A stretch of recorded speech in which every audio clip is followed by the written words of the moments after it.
As regular viewers will be aware, in preparation for the launch of Warhammer the Old World, I've been working on some Bretonnians and some Tomb Kings, so I've got a few painted ready to go at launch of the game, whenever that is. And it's time to turn to a eBay rescue for this video. It's been soaking in some ISO for quite a while. I'd almost forgotten about him. So I've been scraping away at the paint, and I thought it'd be fun to paint up this Tomb King for a bit of a tutorial. I also need him for an upcoming Mordheim project. More about that in a later video. But welcome to Miniature Realms. My name's Stuart. Let's paint a Tomb King.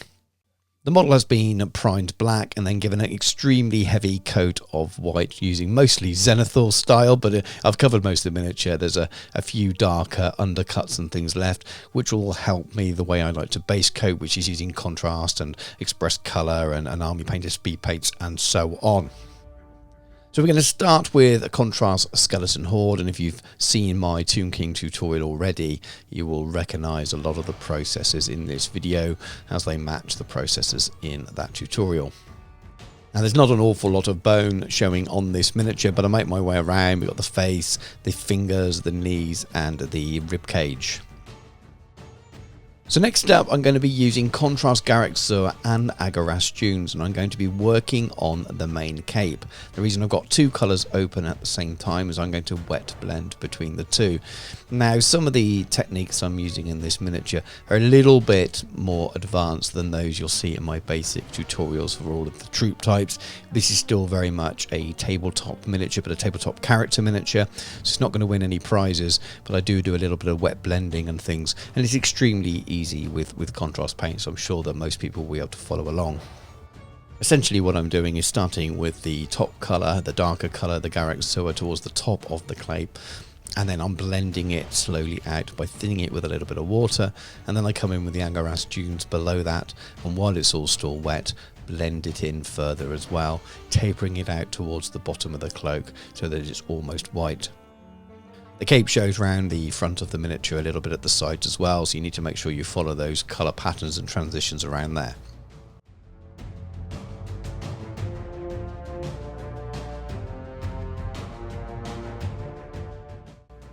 So now we turn to Vallejo Express Colour Black Lotus. Now this is a nice blue-black, not terribly rich and dark in colour, so I'm going to probably do a couple of layers here and just build it around on a couple of the areas of the miniature. So we've got this kind of loincloth, and then there's some little sort of areas that hang down from the sides of the shoulder dress as well, and I'm going to pick those out in black.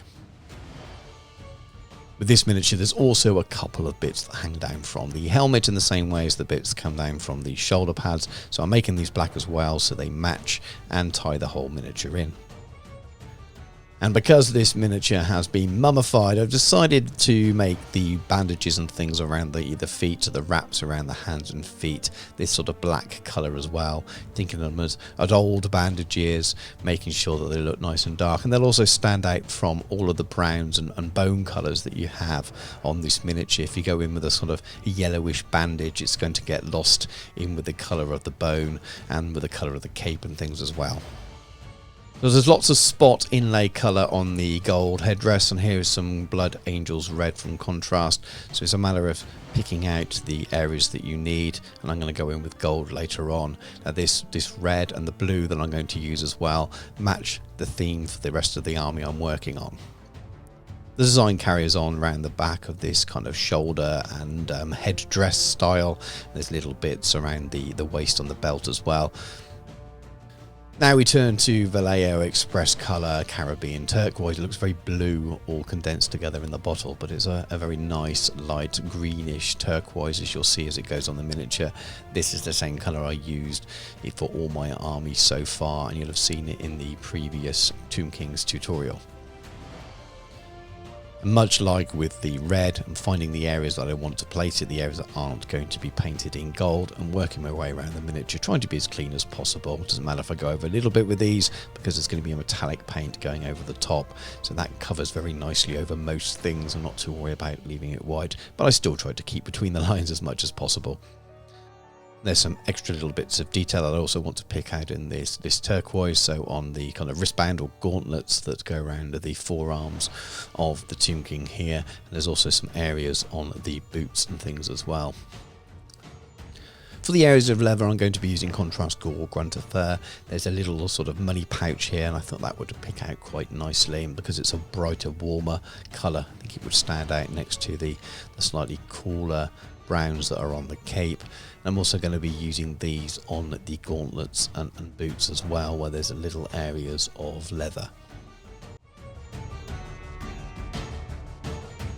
The little skirt thing going on, I'm using some Wasteland Brown from Vallejo Express colour.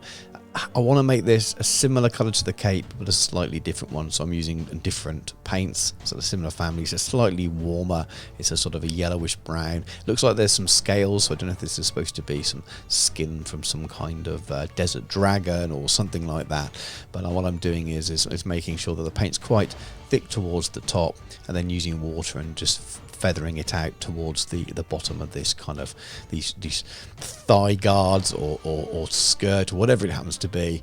But as I said, start from the top where it's thicker, allow it to pool around those scales, and then using a cleaner brush with a little bit of water on, feather and blend it out to the almost white finish at the bottom. So a 50-50 mix of medium and white express colour from Vallejo. I'm just picking out the top of the hair. I think the hair would all be bleached and white, so I'm just giving it the shade that it needs. Later on I'll go back and do some subtle highlights there as well. Now back to some subtle contrast, and we've got Achillean green and Leviathan purple, and I'm going to sort of use these as a bit of a wet blend on the remainders of the entrails, the guts that are in the centre of this Tomb King. I always thought that this would be mostly dry dead, so these aren't really going to be wet entrails and mummified. I'm surprised they're there in the miniature, but the way they're pictured on the paint scheme from the studio itself, and they look almost like they're still wet. I'm going to be using an effect later on to make them look like they've kind of dried out, but they're still there. Because I want the blade to look quite old, I'm going with some decayed metal as a base, using a brownish or bronzish metal base, and then using silvers over the top I find helps to give it that depth and makes it look a little bit older. And for that first silver layer over the top, I'm using black metal. Both of those paints are scale 75 or scale cover metallics. Really good paints, so definitely recommend them if you haven't tried them already. Very smooth in terms of the grain of metallic, so they don't get too chalky, they don't get too sort of clangy, and they are very smooth to paint on. They thin very nicely to go through the airbrush as well, so a very good all-round metallic that you can use both through the airbrush or with the hairy brush. Now I'm going to turn to my favourite gold, and it's very poignant, I suppose, for this kind of miniature. I'm going to be using Necro Gold, also from scale 75. It's a really nice, rich but desaturated gold, and I will place this pretty much on all the white areas that are left on the miniature now. This is the only layers we have to base coat left. So you've got lots of areas to work around, little thin lines here and there, so it's worth taking your time trying to be as neat as possible. It's definitely harder to clean up metallics over previous layers, so I am going to take my time here. On this miniature, there's lots of areas that need to be covered, so there's areas on the wrist gauntlets, there's areas on the, and I keep calling them boots, and they're clearly not boots, they're kind of more shin protection or shin armour. There's areas on there, and then of course you've got the headband and the really large area of that sort of shoulder and neck dress.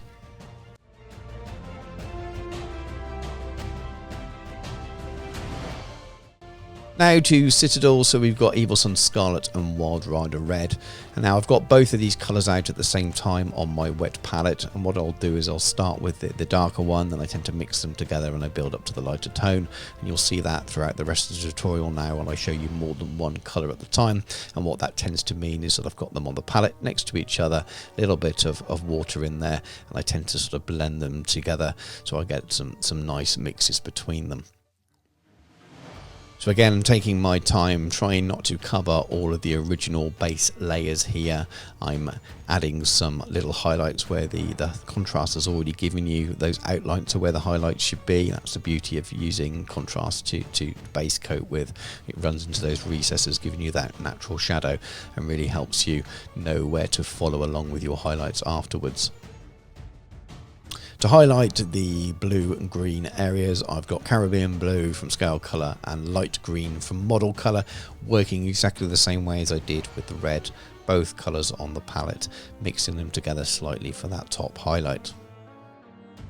Definitely take your time working away around here. You want to try and make sure that you keep those highlights towards the centre of each of these little panels, leaving the shadow areas in the recesses, otherwise you can't start to obliterate that detail.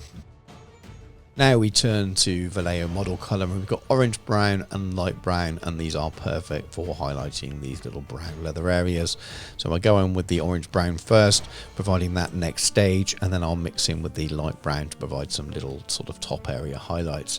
So the money pouch is very, very simple here, but we also have to tackle the areas on the gauntlets and then also around the shoulders and back as well. There's a little bit of a leather area which seems to be supporting the more gold and heavier ornate head and shoulder dress that the Tomb King is wearing. Sticking with Model Colour, we've got green ochre and German beige and white grey.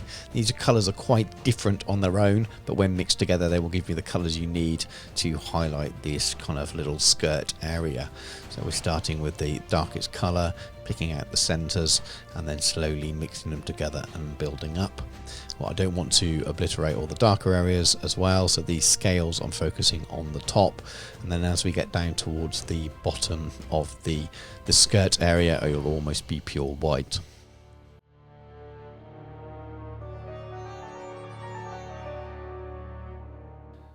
So we're going to be using 4 colours to do the cloak. So chocolate brown and flat earth will be the areas to highlight the sort of the top 2/3 of the cloak, and then we have green ochre and dark sand for the bottom third of the cloak, and you'll see that it slowly blends through, starting with that chocolate brown and giving some subtle highlights to that sort of the darkest area at the top. Then we move on to the flat earth just below those, and then so on and so on. On these lower areas of the cloak, the paint is very, very thin, and I'm feathering it over both areas of colour so that it blends in nicely and doesn't look too stark. Again, making sure you remember to do the areas that show around the sides and the front of the miniature, really finishing off at the bottom of that cloak with almost a pure white. There's also half sleeves, a lot they're attached to the cloak itself, so I've used the same colours to highlight those areas as well. We head over to AK Interactive for the first time in a tutorial, I think. This is Dunkel Rao, excuse the pronunciation, dark base. This is kind of a bluish grey colour. It came as part of a set which I used for painting something years and years and years ago, but it's a really nice highlight for sort of grey, blue-black areas. So I'll go around picking out all of the edges of these areas, so we've got all of the bandages and things to do as well. And I just add a little bit of white to that mix to really make that top area pop out a little more. To highlight the bone, I'm heading to Model Colour again, and we've got dark sand, deck tan and white grey.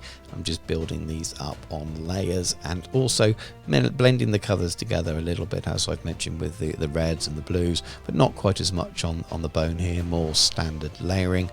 Just picking out the areas that the light would hit the most and then slowly building up to the next colour, leaving a little bit less showing each time.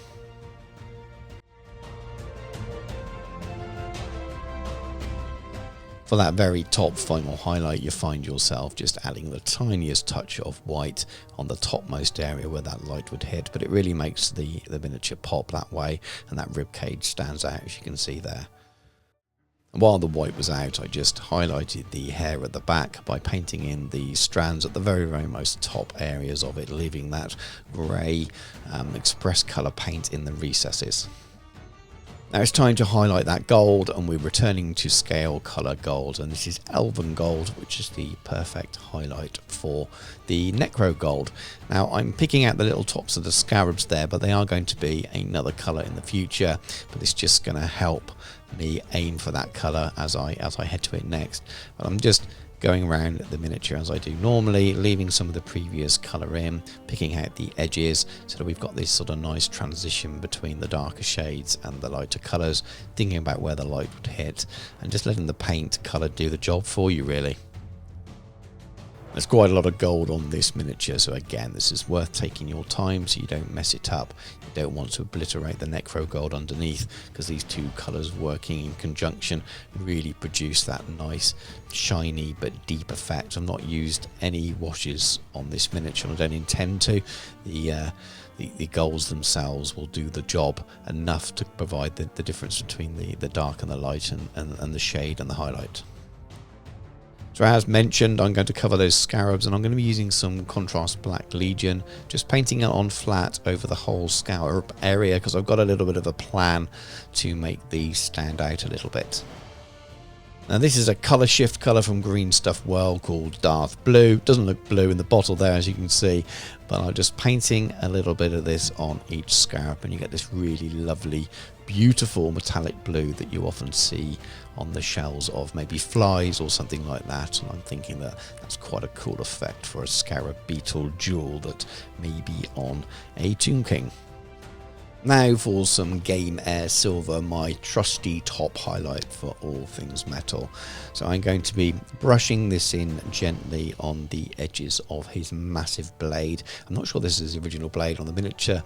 All of the examples of this sculpt I find on the internet have him holding something different, so I don't know if it was a conversion or something that I ended up buying from eBay, or whether this is just an alternative miniature, but either way I quite like it. But it's a gruesome looking thing, but I do want to keep some of that shadow in there, so I'm just making sure I don't cover the whole area, and then using a little bit of water and blending it in. As we turn to the back of the blade, I'm focusing on the edges to a certain extent, and towards the bottom of the blade where it's a little bit larger and the light might catch more. And I will sort of darken this down a little bit if I find the lines are a little bit too thick. I can put some of the original black metal in there just to blend it in. And then while that silvers out, I'm just going around and adding little dots to all these little rivets or little high areas. Now there's little sort of rivets there on the leather areas, which make a lot of sense, but you can also highlight a gold as long as it's a very small area of it with a bright silver, and that's just sort of showing where the light is catching the most. So on all these little sort of dots and rivets, I've put a little dot of this really bright silver, and it just really makes it pop and stand out and doesn't look like you've missed it out. Now I need to make that blade look a little bit older, so I'm going to be using some dirty down rust, and I'm just kind of stippling it on here and building it up slowly.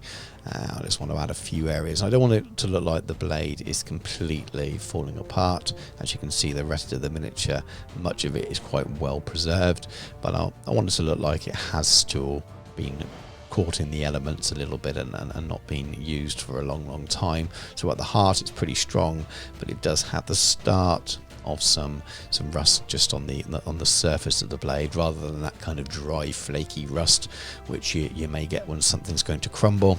This is more of that kind of surface rust you may get from something being out in the elements. So this is a Vallejo pigment of green earth, and it's almost white, and I'm just brushing a little bit of this into those sort of entrails that are in him. And I talked about right towards the beginning of the video how I didn't really like the idea of them looking like they had any moisture in them. Obviously he's mummified, but they are mummified flesh, so to speak. So by adding a little bit of pigment in there rather than just a matte varnish or something, I think it makes them look like they're dry and dusty, but still retains some of that colour of it being a mummified flesh rather than something that's wet. And after all, these are dry dead, not wet dead.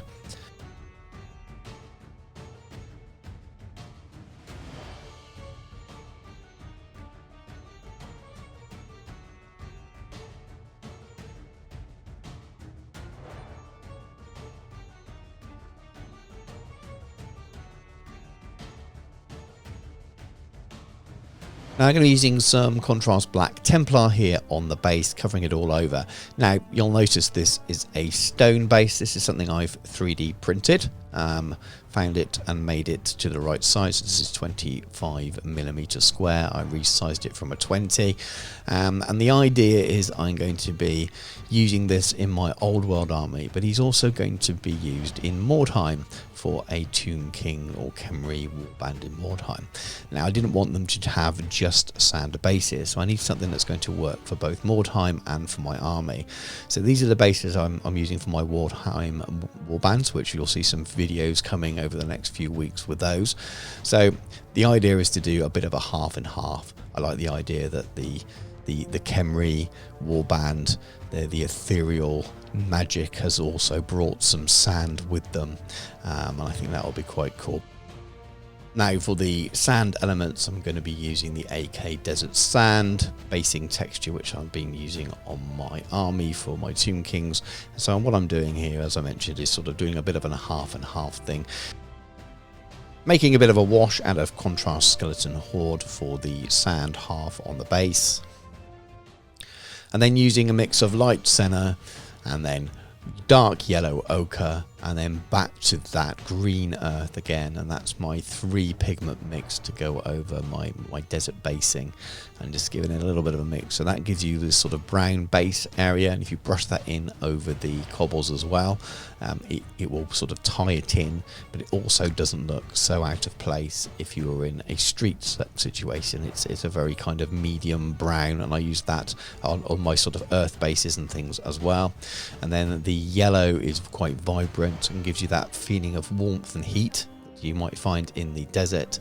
And then I find that the green, or the almost white, just gives you that kind of slight variation in the sand's colour to give you something really nice. And I end with just a small section of that in the corner. These are all just brushed on dry, excess blown away. It sits there in all the texture. By the time you finish the rest of the base off, it looks fantastic. I'm just adding a couple of sort of dry desert tufts and things in there, and that works quite well, placing it down that joining line as well. It could quite easily be at home in either situation, either place, either environment, and then finishing off with some black paint around the rim, as I always do for my miniatures. And there we are, one finished Tomb King for my Tomb King army, but also to be the leader of my Tomb King Mordheim warband. And I hope that the idea of having that sort of split basing works. I don't think it looks out of place in the Tomb King army. All the miniatures that I use in my warband will also be in the Tomb King army, so a few of them with that sort of stone effect coming through will just look like variation in basing. And I quite like the idea that it sort of, as I said already in the video, that it brings the idea of the ethereal magic is also bringing some sand with them as they march into the town that my Mordheim games are going to be taking place in. But again, more on that later. So I really enjoyed painting this one. It's been a bit of fun. Wasn't my next planned video. The one I'm working on at the moment is a little bit larger and a little bit longer. I wasn't going to have it ready in time, and I had this to do in a week or two, and I thought, you know what, I didn't want to get a video out this weekend, so let's paint the Tomb King, and it kind of kills 2 birds with 1 stone. So I hope you enjoyed watching the video. I hope you found it useful. It's a slightly different painting video, as in it's not just a standard troop. It's still not a particularly high standard. Hopefully people can take some of the techniques from it, but it is very much a wargamer's standard, and hopefully that's useful to the average wargamer out there. If you are new to the channel, please do check out the other videos. Lots of Warhammer related videos on the channel at the moment, including some Tomb King videos as well. If you do like what you see, please consider subscribing. If you've enjoyed the video, please do give us a like. It really helps me out. And look out for more Warhammer the Old World videos in the future. There are lots and lots planned, including some Mordheim, which I've mentioned a few hundred times in this video. Mordheim will be coming soon, and it will be strongly linked to the Old World timeline and what I'm doing with my Old World armies. So that's something to look out for soon. But thank you very much for watching. Take care, and I will catch you soon.